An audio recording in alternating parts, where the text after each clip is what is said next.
Hello and welcome to yet another session of What Does the Law Say? Yours truly, Louis Pretorius, Blue Umbrella, the Occupational Health and Safety Professionals.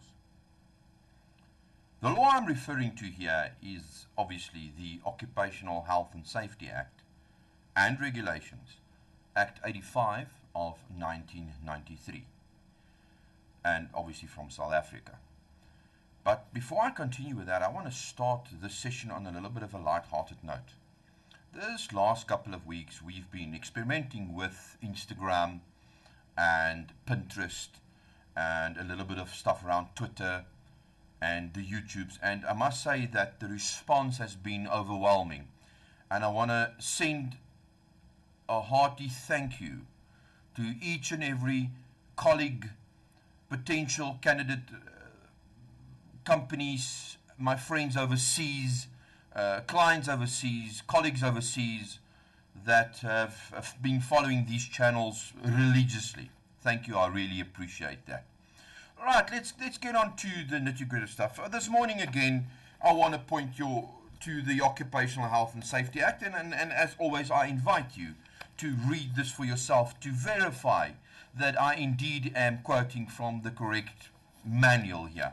And I want to start off with a definition of fall risk, because the topic today in this session will be working at height.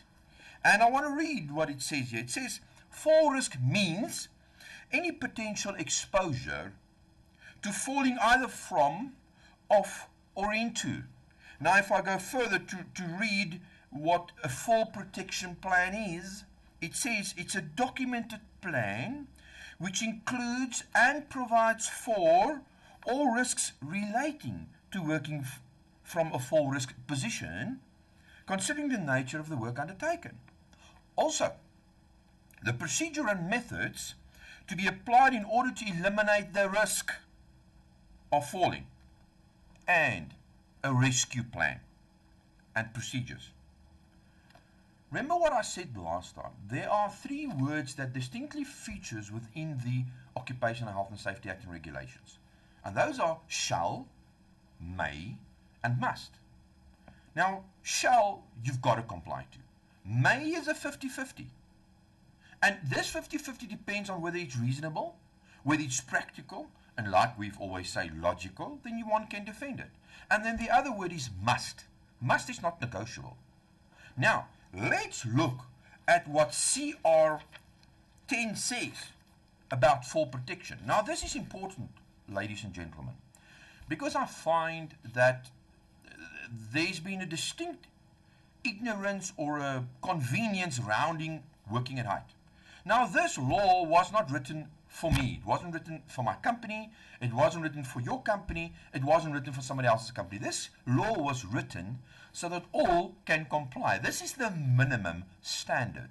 Now, if a company or an institution or a board of directors or a safety officer or a safety manager or a workforce decides to disregard this, they do this at their own peril. Because the letter of the law is very clear and it's not really open to interpretation. Now, if an institution or somebody decides to go do working at height training, not according to a unit standard, it's your prerogative. But I can tell you, there's a saying in the market that says, while the going is good, everything is great until the pawpaw strikes the fan.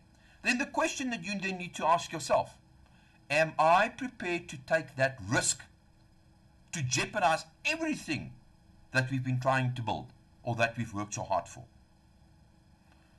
Do accredited unit standard training when it is available, ladies and gentlemen. But let me read the very first part of CR10, and it's CR10 1A. A contractor must designate a competent person to be responsible for the preparation of a fall protection plan. Competent. Part B, 1B, CR10 1B.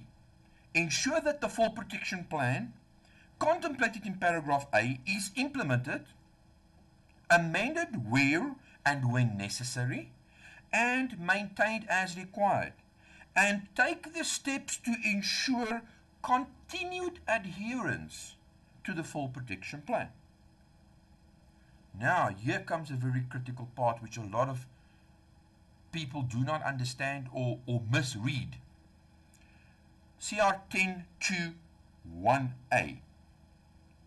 A fall protection plan contemplated in subregulation 1 must, remember, must include a risk assessment of all work carried out, the process for evaluation of the employee's medical fitness, a program for training, the procedures addressing the inspection, testing, and maintenance of fall protection equipment, a rescue plan, okay? And then it goes further on to say what is the duties of a construction manager. Now, why this is important, a lot of you might say to me, but Louis, we don't do construction work. Let me refresh your memory as to the definition in terms of the act of construction work. Means any work in connection with the construction, erection, alteration, renovation, repair, demolition, dismantling of or addition, adding or addition to a building or any similar structure. It goes further to say that the construction, erection, maintenance, demolition, dismantling of any breach, dam, canal, road, railway, runway, sewer or water reticulation system, or the moving of earth, clearing of land, the making of excavation, piling, or any similar civil engineering structure or type of work. Now, ladies and gentlemen, we've got to be very honest with ourselves as to, do we fall into this or do we not fall into this? Are we going to comply or are we not going to comply? But while we're on this topic, let's just quickly touch on the definition of a competent person. Remember, the training must be so that this person being declared the fall protection planner is competent. Okay? Competent person means a person who has in respect of the work or task to be performed, and this is working at height, the required knowledge, training and experience, and, where applicable, qualifications specific to that work or task, provided that where appropriate qualifications and training are available, are registered in terms of the provision of the National Qualifications Framework. Now that's where they talk about unit standard training, eh? Those qualifications and the training must be regarded as the required qualifications and training, and is familiar with the Act. It's a very important sentence. With applicable regulations made under this Act. Now, once again, I want to stress the point.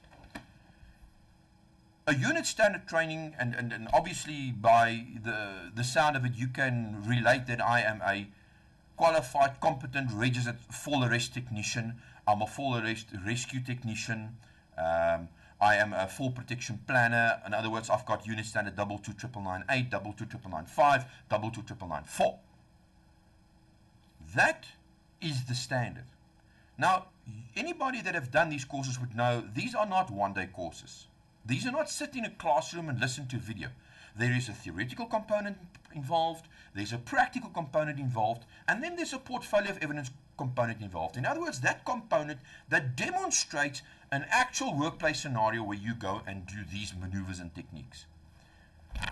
I'm going to leave you with this thought of whether you think that the working hard training that you have provided your employees, that you have suggested to your management, and that you as an employee have undergone, is indeed proper, valid, reasonable, practical, and above board training. Ladies and gentlemen, as always, the intention with these sessions are not to necessarily take on any individual, group of companies, training providers, but merely to state factual evidence the way we see it at Blue Umbrella. Now, if at any time you differ with me, or you've got constructive criticism, or even negative criticism, we're always open for improvement. Please go to our website, www.blueumbrella.co.za, click on the contact page, get hold of me via email, via landline, via cell phone, via SMS, via WhatsApp, does not matter. Let's engage. Let's have a cup of coffee. Let's share my ideas. I'm always there to help and assist. You take care and have a wonderful day. Thank you.